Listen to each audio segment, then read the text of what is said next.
Hello, everyone. Thank you for listening and watching. If this video has found you, there's a message here for you, but please take what resonates and leave the rest.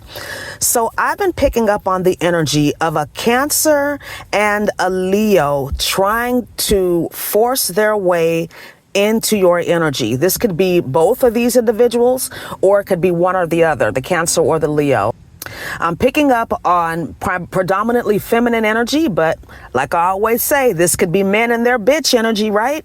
But these people, this Leo, this Cancer, they have been trying to do whatever they're doing for a while. I'm feeling like it's a lot of like spam calls are coming through for you, perhaps, or you're thinking about these people, or for some of you, I'm hearing that you are intuitive, you are tapped in, and you know that somebody's been trying to do some work on you behind the scenes. I'm hearing particularly voodoo dolls, or they're using like effigies. You know, they're trying to, what I'm hearing is they're trying to cage up your spirit. They're trying to put you in a jar or some sort of receptacle to harness your energy.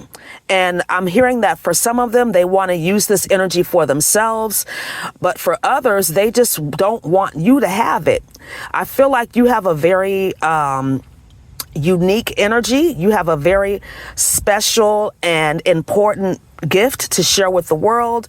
And I feel like they know that. Even if you don't, maybe you're in the beginning stages of really realizing who you are and why you're here, or perhaps you do know.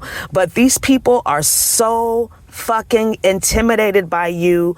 I mean, it's to the point where some of these people, they can't even live and function in their normal everyday life.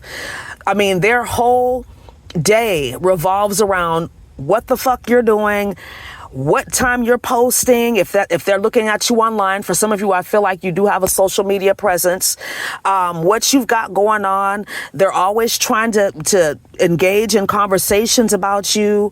And I feel like for most of you, you're not even around these people. You don't have anything to do with these people.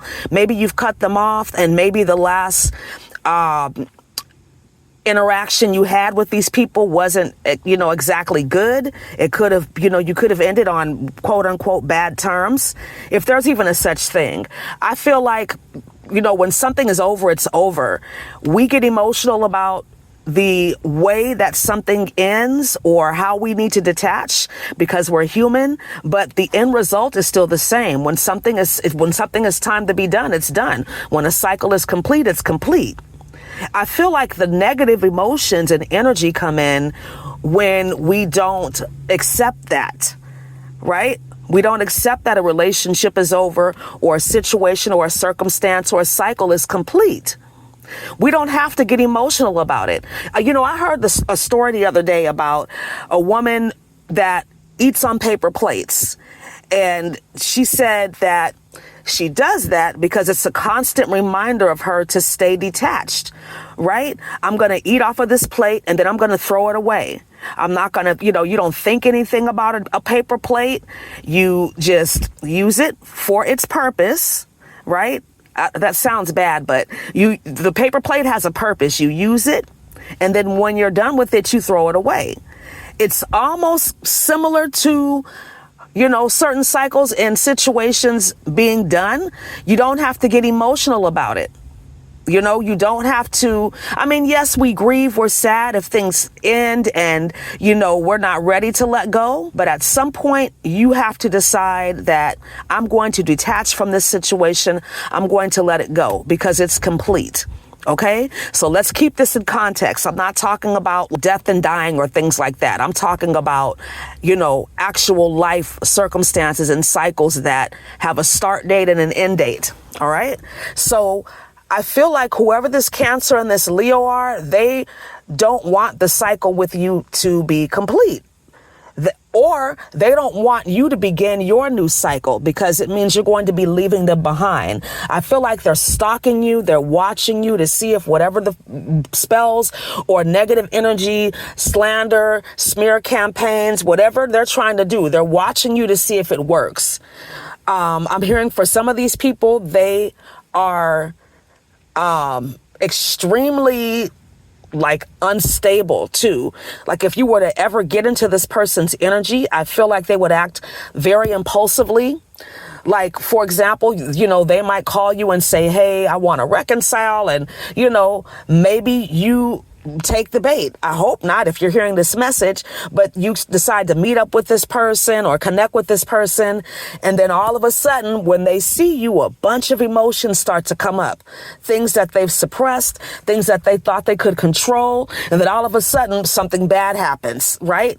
A crime of passion or something, right? Something happens that neither one of you expected to happen, but the emotions were so strong. And I feel like whoever this Leo and this Cancer are, they don't have a whole lot of self-control. They don't have a whole lot of, I'm hearing integrity. They don't have a lot going on for themselves in their lives, because if they did, they wouldn't be so focused on you. But they are so immersed and obsessed with your energy. And it's become like a regular habit and routine for them to psychically attack you, to try to do magic on you, to talk shit about you, whatever it is that they're doing to keep themselves in your energy. That's what they're doing. So I would recommend that you cleanse. Of course, you cleanse and you protect, but don't accept any phone calls from these people. Don't meet up with these people. If you've already cut them off, let everybody keep it moving. Okay, it is what it is. I posted that this morning on my story. You can forgive somebody in silence and never speak to them again. Yes, it is possible. Because not everybody deserves your energy and time. And some people think that feel like they're obligated to be in your energy because of who they are, a relative, or maybe you were friends with this person for a long time, an ex-spouse, whatever, baby daddy, whatever. No, the fuck you're not. If you decide that you don't want to be in a relationship of any kind with anybody, that is your choice. You're not obligated to anyone. And I feel like that's what these people can't understand. They don't want to understand it. They're not trying to understand it. All they know is that you leaving them makes them look some type of way, makes them feel some type of way. It exposes them. It exposes their demons. It exposes them to themselves. And people will do anything, no matter how absurd, in order to avoid facing their own soul. That's a quote from Dr. Carl Jung. So understand that it is okay for you to move on. It is okay for you to detach. It is okay for you to not want a relationship with somebody. And it doesn't matter if they're related to you or not. It doesn't matter what they are to you. If you decide that you want to move on, you can do that. And they also need to move on. So again, cleanse and protect your energy, and don't allow these people back into your life, because they do not have good intentions. They are only trying to stop you, stop your progress, block you, because, people want to see you do good, but they don't want to see you do better than them. So remember that. All right. Thank you so much for listening and watching. I hope this video was helpful for you. Have a wonderful day. Namaste.